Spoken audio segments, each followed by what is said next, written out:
తీసుకెళ్ళాలా లేదా? 2019-24లో మన ఆత్మాభిమానం ఆత్మగౌరవం దెబ్బతిన్నదా లేదా? తిన్నదాలే గట్టి చెప్పాలి పెద్దయినా మీరు. అలాంటి ఆత్మగౌరవాన్ని మళ్ళా ఆత్మాభిమానంగా మార్చుకునే సమయం ఇది. గౌరవ ముఖ్యమంత్రి గారు, ఉప ముఖ్యమంత్రి గారు 6 నిమిషాలు ప్రతి ఒక్క గ్రామం కూడా సుభిక్ష వాతావరణం ఉండాల లక్ష్యంతోనే ఈ కార్యక్రమాలని రూపకల్పన చేశాం. మేము సూపర్ సిక్స్ చెప్పాం, అన్ని కూడా క్షేత్రస్థాయిలో పెట్టాం. ముఖ్య మహిళా తల్లులు బాగుండాలని చెప్పేసి వారు దీపం 2 ఇచ్చాం, స్త్రీశక్తి ఇచ్చాం, ఉచిత బస్సు ప్రయాణం ఇచ్చాం. చెప్పిన ప్రతి మాట నిలబెట్టుకున్నాం. చిన్నారులు బాగా చదువుకుంటేనే ఆ ప్రాంత అభివృద్ధి చెందుతుంది.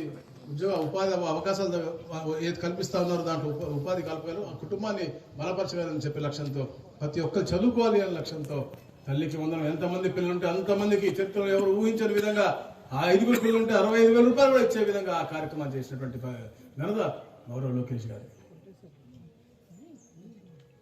పట్టణాలతో అన్నా క్యాంటీన్ పేదవాడు అన్నం తినే 5 రూపాయలతో పొట్టకుండా అన్నం తినేది. రాబోయే రోజుల్లో మండల కేంద్రాల్లో కూడా పెట్టాలని చెప్పి ఆలోచనతో ఉన్నారు గౌరవ ముఖ్యమంత్రి గారు. ఎందుకంటే ఎక్కడ కూడా పేదవాడు ఆకలితో ఉండకూడదనే లక్ష్యంతో రైతన్న సుభిక్షంగా ఉండాలని చెప్పేసి అయితే కేంద్రం 2,000 దానికి మోతాదుగా మనం కూడా ఇచ్చి సంవత్సరానికి 20,000 అన్నదాత సుఖీభవ. ఈరోజు ప్రొక్యూర్మెంట్ కూడా